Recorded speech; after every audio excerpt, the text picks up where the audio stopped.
After 50 years of independence, there are many of the nations that have not really evolved as much as one would have expected. We carry out training to empower the church to become an element in development of the nations. In Africa, you see a lot of churches springing up amongst the Muslim community. They're very faithful to their faith, but there seems to be a disconnect between faith and social transformation.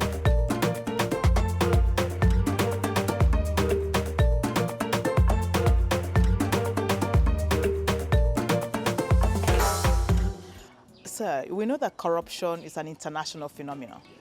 But in some other parts of the world, like Europe and America, for example, the structure is in place to be able to manage, corruption going overboard. How do we ensure that we have the right structures in place in Africa, for us to be able to combat or at least limit the extent of corruption? I work with an organization, as I said from before, with Haggai Institute. And what is the ideology of Haggai Institute? If you influence the top will influence the organization. I think that is where we need to begin. We need to see how we can influence the top political and professional leaders in Africa. In our study, we realized that African leadership in the political arena and even also in the church to a certain level has been plagued, I'm sorry to use that word, by traditional leadership, by the negative values of traditional leadership. Traditional leadership obviously has good values, but since we're talking about corruption, let me just bring out the negative elements. A traditional leader is, when he gets into power, he's appointed. He's not even elected. But when he gets into power, he's in power for life. The traditional leader has the last word. The traditional leader is not audited. He's not evaluated. There's nobody who can ask him questions as to why did you do this or do that. He has the final say. And the traditional leader has the final word, and he stays in power unto death. Now, when you look at Christian leadership, political leader in Africa, you will realize that we are turning to these traditionalistic aspects of leadership. How many of our leaders will submit themselves to be audited? Not many. Whether at the helm of corporations, or at the helm of nations, or at the helm of churches. Not many of them will want, let me just give you an example. I manage hospitals. And several years ago, I instituted an auditing system of the financial accounts. And one of the presidents of the local committee of one of the hospitals was a pastor.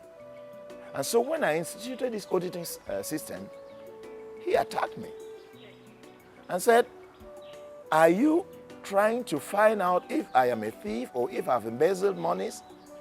I said, "Brother, obviously not. The purpose of auditing is not to expose thieves. The purpose of auditing is to see whether the organization is running well and to see whether we can give better advice as to how it should run better.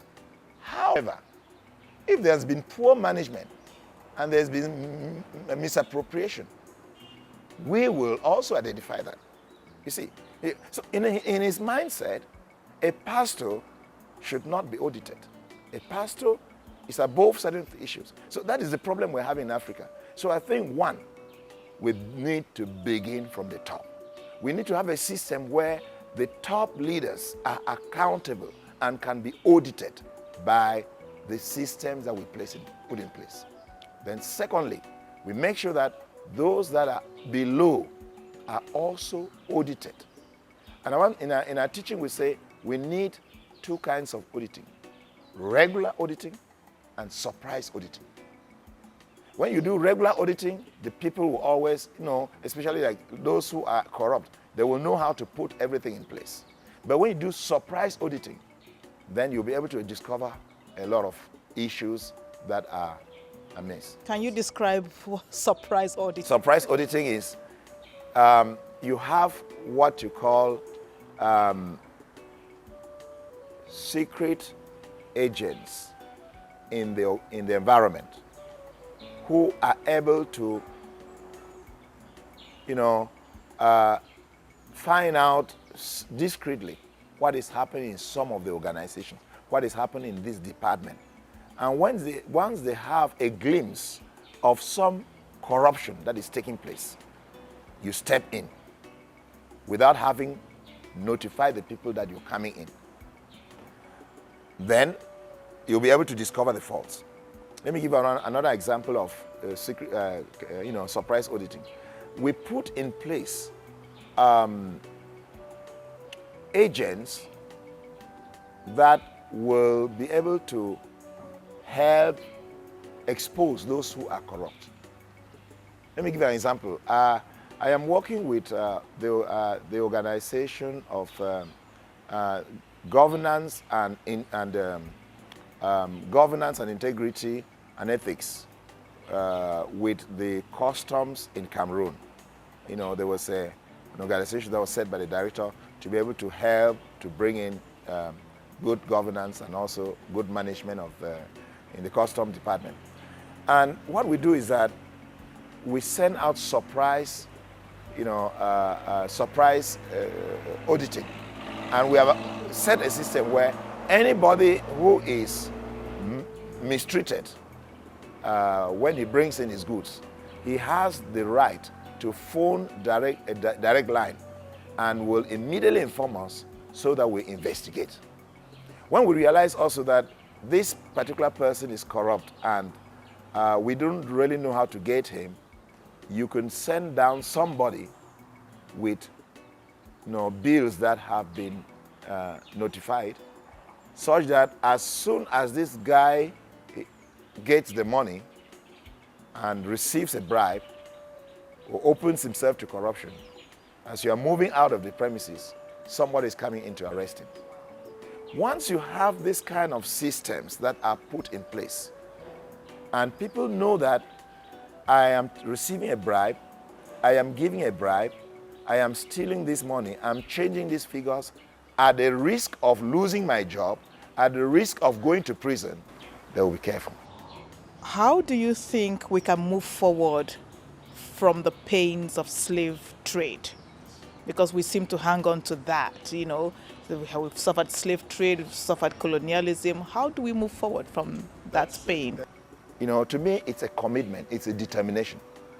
If you determine to come out of a situation, you will look for all the possible solutions to be able to come out of the situation. One way I think we should do is, first of all, a change in mindset. Secondly, develop a creative spirit. The ability to create wealth in Africa. The ability to transform our natural products into finished products. Let me give you an example. We have a lot of cocoa, we have a lot of coffee, which we're exporting, a lot of timber, a lot of minerals. We export them in the raw state. And what happens? The Western world transforms these raw material and sends it back to us at cutthroat prices. What prevents us from transforming this raw material into finished products in Africa? We have the manpower, we have the resources, we have the machinery, and we have the ability to develop, to transform. So I think if our minds are changed, and especially if our leaders begin to boost us with the fact that we can. I like what Obama says, we can. And of course, the African can. And if we are ready to do that, I think we will be able to come out of our situation. Here we are in Yaoundé, and if you take a look around, you see the hills, and we say Yaoundé is la ville aux sept collines. That is the town with 7 hills. We are blessed. We have warm people. We have just what we need. When we look at sports, we talk about sports, or you mentioned Cameroon all over the world, they talk about the indomitable lions. That makes us proud. It makes me proud because they talk about Roger Mila. I am so happy being Cameroonian because we are determined. When we want something, we go for it. So it makes us the best and it makes us outstanding. Please come to Cameroon and you will definitely not regret it. But right across the continent we have universities. Yes. Numerous universities. That's right. Every year tens of thousands of young graduates come out. And how are we tapping into that resource? I'll answer it in two ways. The first thing is that most of the curriculum and the syllabus of our universities is not tailored to the African mindset, to the African culture, and to the environment in which we are. Most of the professors in our universities today are Africans. We need to sit down and revise the curriculum of our universities. That's the first thing. The second thing is, there is a big gap between the school and the population. What do I mean? You find that in many of our universities, research is done and a lot of things are discovered. But we need to take the discoveries from the lab into the society. And this has been a big problem. Let me give some examples. In Africa and in Cameroon, we have an engineering school. They have studied and brought out a good way of making not cement blocks, but making blocks with mud mixed with sand. You know, they have a composition that gives you blocks that are as solid, if not more solid, than cement blocks. Second example, South Africa has developed a way by which roads can be tarred, that word I put in quotes, without using, you know, the tar that comes from crude oil. Now the question is, how many of our nations are putting these discoveries in our continent in practice? We still find almost all the houses around Cameroon, they are built with cement blocks. You know, cement blocks is a good idea. But why can we not modernize? You know, many of our houses have windows that are made of glass, which is imported, but we have such excellent wood. Excellent wood. We have a great variety of wood in Cameroon. Why can we not shift our paradigm to windows that are wooden? This is the problem we have. We have a dichotomy between what is discovered in the classroom and what is applied in the field. And for this to happen, we need a political change. Policies that are enacted by our political leaders. And quite often, this is not the case. So just to take a bit further, in Nigeria, there is an NGO that builds houses and huts from these plastic bottles. That's right. Oh, plastic bottles? Yes. Wow, wow. Fill it with sand. That's right. Put it together, makes beautiful infrastructure. And I have discovered from the net that it's not only in Nigeria, it happens somewhere in Latin America. That's right. And it works, and it's cheap.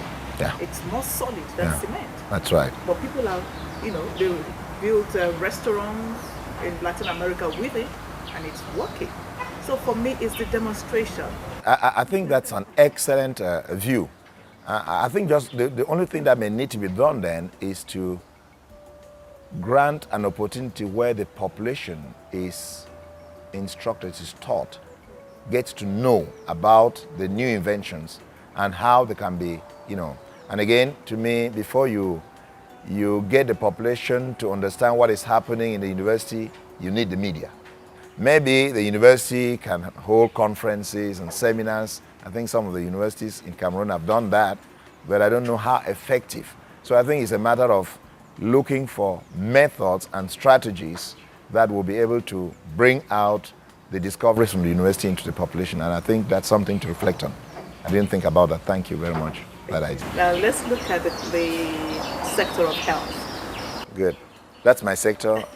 I'm a medical doctor by training, and I think that will make me, I'll be a bit more relaxed. We're looking at the health sector across Africa. Yes. We have a few challenges there. What would you say to a proposal that if a law is to come in place and saying to our leaders, public officers, that they would no longer go out of the country to seek health services, but to remain within Africa, would that improve the health sector across the continent? That's an excellent thought. That's an excellent thought. You know, there's a popular saying that goes this way: necessity is the mother of invention. I think if not just our presidents, our ministers, their sons and daughters, our general directors, who will quickly run abroad to receive good treatment, and of course, it costs. It does not only cost individuals, it costs the nation and what have you. The question is, if we could embark on ameliorating the health system in our nations, such that anybody is treated here, everybody, I think it will go a long way to bring a drastic and rapid change in our health department. You know, let me just give an example. Several years ago, our president brought out an idiom: consume Cameroonian-made goods. And it's sold. People went out to buy sikam. Sikam is the dress, you know, made out of the cotton of Cameroon. People went out to build houses using the local material. People did lots of things using the locally produced goods. And it gave a booster to the economy. I just wish it really continued. So it does not continue? You don't have much of it. I mean, well, the idiom still stays, but you don't really see people still running behind it. So you could also come out with, you know, this ideology: get your treatment only in the nation.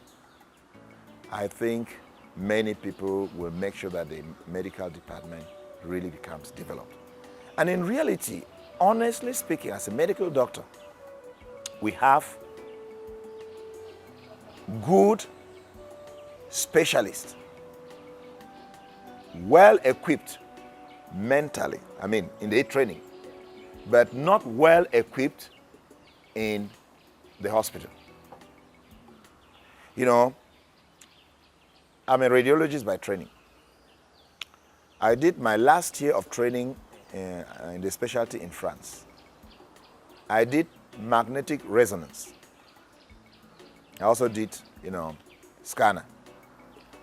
But when I came to Cameroon, it's about 20 years ago, 25 years ago. When I came back to Cameroon, at that moment, you had maybe just 2 hospitals in the nation that had scanner machines. You did not have any magnetic resonance. And so, you know, all the knowledge that I had, both of scanner and also of magnetic resonance, was just buried. But supposing I came home and I had this equipment in place, instead of sending somebody to France to go and do a scanner or to go and do a magnetic resonance imaging, you will do it here in Cameroon. I will interpret it because I have the training and I know how to do it. The same thing goes for vascular surgery, the same thing goes for brain surgery, the same thing goes for heart surgery, the same thing goes for kidney replacement, and all the complicated surgical operations and also the research. So if we are well equipped, we'll be able to do it. Did you make attempts to make sure that the machine is bought? I like that question. I wish I could answer that question. You need to have your feet on the ground. And I didn't have those feet. I was a simple medical doctor posted to a place, in Cameroon, we have a French expression. Le chien aboie, la caravane passe. What does it mean? The dog's back, but the train keeps going on.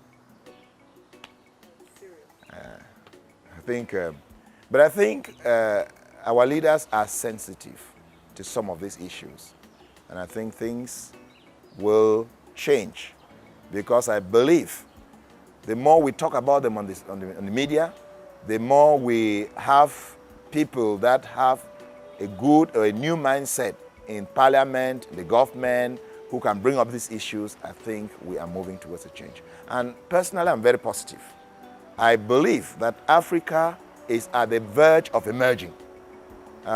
If I didn't have that belief, I would not be here doing what I'm doing, writing books, holding conferences. I would have migrated somewhere else.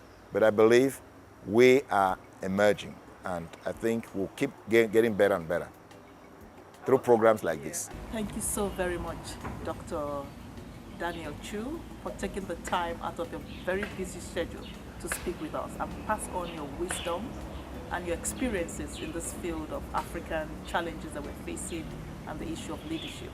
I really think you guys are doing an excellent job, and I pray that the Lord will bless you, protect you, keep you as you travel around the continent and beyond, and that God will use all these programs to bring a transformation in our continent. God richly bless you. Thank you so much. Thank you. We appreciate it. Thank you.